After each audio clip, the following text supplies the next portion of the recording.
Emma, nervous laugh. I can't believe you dragged me out for a blind date after 3 failed attempts this week.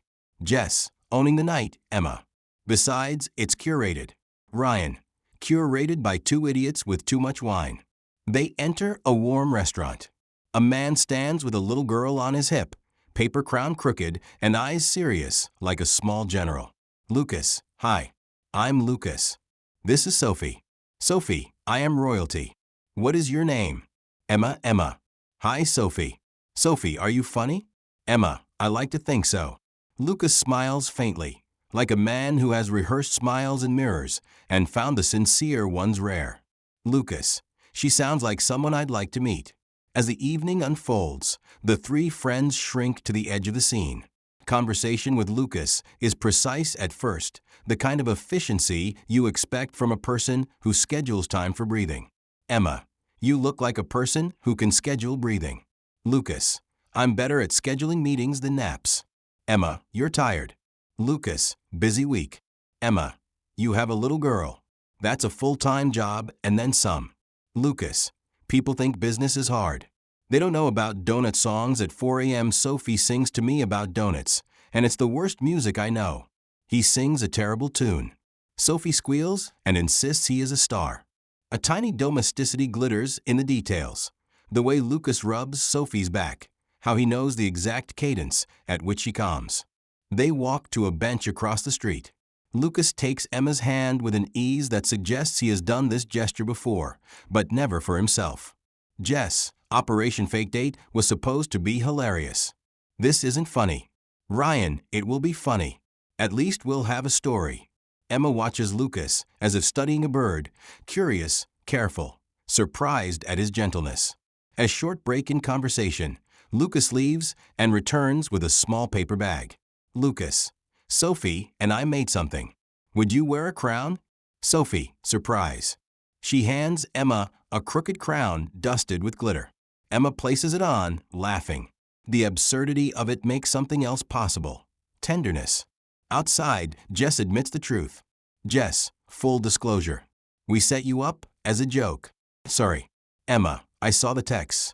They walk to Lucas's apartment. It is not tidy in a deliberately stylish way. It is lived in. Children's drawings taped to the refrigerator next to a calendar full of deadlines. Sophie proudly shows Emma a shoebox of notes. Sophie, Daddy wrote this when Mommy left.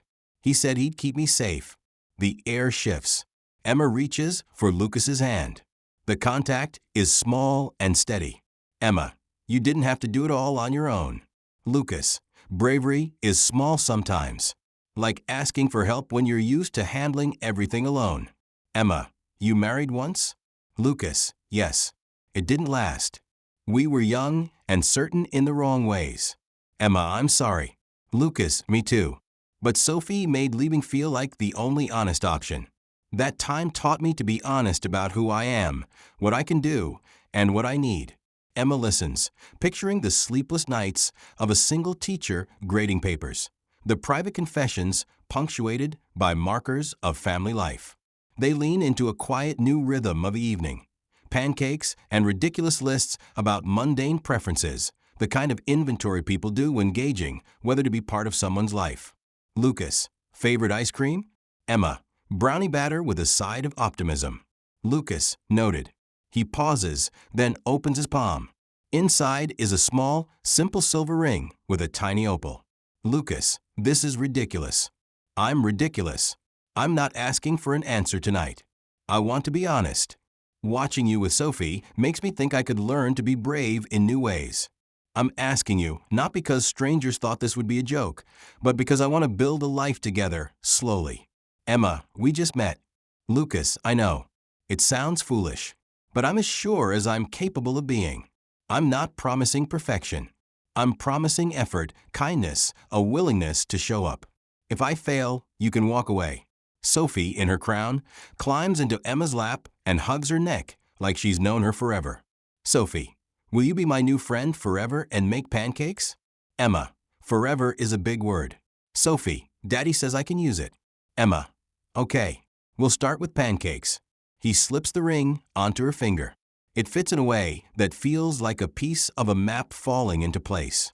They kiss, small and precise, full of a kind of reverence that belongs in the quiet rooms of real life rather than the dramatic arcs of movies. The two friends outside who once thought this would be a joke send frantic texts that turn into inside jokes the next day. Months pass with a stubborn, ordinary rhythm. Emma teaches children to multiply and confesses she cries at least once a month for reasons that make sense only to someone who loves other people's small tragedies. Lucas balances investors' expectations and school pickups. They learn to place the shoebox in a safe place on Monday nights. They invent pancake rituals. They create a handshake with Sophie that involves a stomp and a whisper. They also have fight nights, tiny but sharp. Emma leaves once before breakfast because Lucas forgot a dentist appointment. He apologizes by making pancakes and assembling a schedule on a sticky note. They learn to be clumsy with forgiveness. They learn to apologize first and to mean it. At a company party later that year, Lucas looks at the expectant faces of colleagues used to polished presentations. For a moment he considers staying on script. Then he doesn't. Lucas, there are metrics for growth we read in spreadsheets and metrics that matter at home. One taught me more this year than any quarterly review. He finds Emma in the crowd. Sophie sits on her lap, crowned somewhere between heroism and ruin, glitter on her clothes. Lucas, Emma, will you marry me formally when the time is right if you want to, not because this started as a joke, but because we want to keep building a life together? For once, he is not trying to perform. He is asking, offering a path. Emma, yes. Applause washes the room. Sophie screams like a tiny siren of joy and tackles them both. Friends swoop in with hugs. Jess and Ryan, who engineered the original blind date as a joke, now stand looking bewildered and tearful. Jess, we set you up as a joke. Emma, you did. Now you also made the beginning of something ongoing. People ask questions later. Was it too soon? Was it reckless? Did the beginning taint the life that followed? The answers are less important than the work they do afterward. They start premarital counseling not because they are broken, but because they want tools. They agree on a shared calendar for Sophie and a budget that includes cake for small disappointments. Seasons change. The shoebox in Sophie's room fills with ephemera. A ticket stub from a rainy concert they attended together. A folded napkin with a child's scribble that says family with a heart. A tiny polymer dinosaur painted by Emma for Sophie to take to bed. The opal ring bears scratches like memories. They are proud of them. There are awkward meetings with an ex-wife. She is practical and wounded and wants to set boundaries that protect her child and herself. They navigate that, sometimes failing, often learning. Emma makes mistakes, Lucas forgives, and then Emma forgives herself. They argue over small things and then hold hands in the dark. They parent as a team sometimes, and at others they bumble forward, imperfect and sincere. One rainy Sunday, the three of them sit in their tiny kitchen eating pasta, Sophie with ketchup on her cheek and Emma with flour in her hair. Lucas watches them with an expression that used to be rare on his face, uninterrupted peace. Lucas, you laughed when I sang that donut song again. Emma, it improved slightly. Sophie, Daddy, you're the best singer. Lucas, I try. Emma thinks about the night when her friends set her up as a joke. She thinks about the rawness of the first time she slipped on the crooked crown, about the shoebox and the opal and the way Lucas learned to let someone else carry a load. She thinks about the countless small decisions that built them. Showing up when sick, choosing pancakes over pride, apologizing before lunch turned into a wedge. Emma, do you ever regret proposing so publicly at the party? Lucas, not for a second. I was nervous. Public is dramatic. But sometimes you have to risk awkwardness to ask for something honest. They keep going.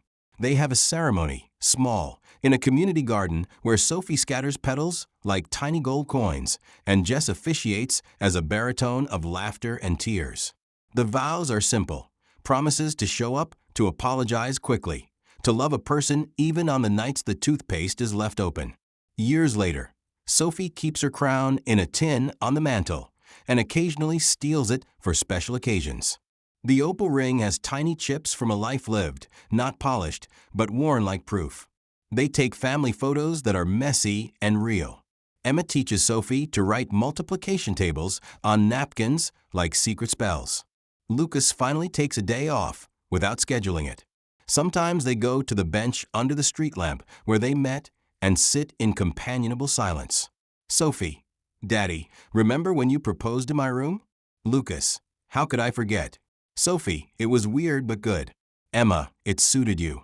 They laugh. The city continues, oblivious and kind. A cyclist zips by, a couple argues about pizza toppings in the next booth. Someone plays a clumsy violin along the river. Their life is not a perfect novel. It is a collection of tiny pages stitched together. Pancake disasters, triumphs of breakfast, scraped knees, nail-biting recitals, quiet apologies. At night, before Sophie sleeps, they open the shoebox and add a new note. Sometimes silly, sometimes tender. The ritual is small but permanent. Emma, I never expected this would grow from a setup. Lucas, neither did I. But here we are. Sometimes the best doors open with a laugh. Sophie and donuts. They grin and tuck the shoebox away. The joke that began it all is not erased.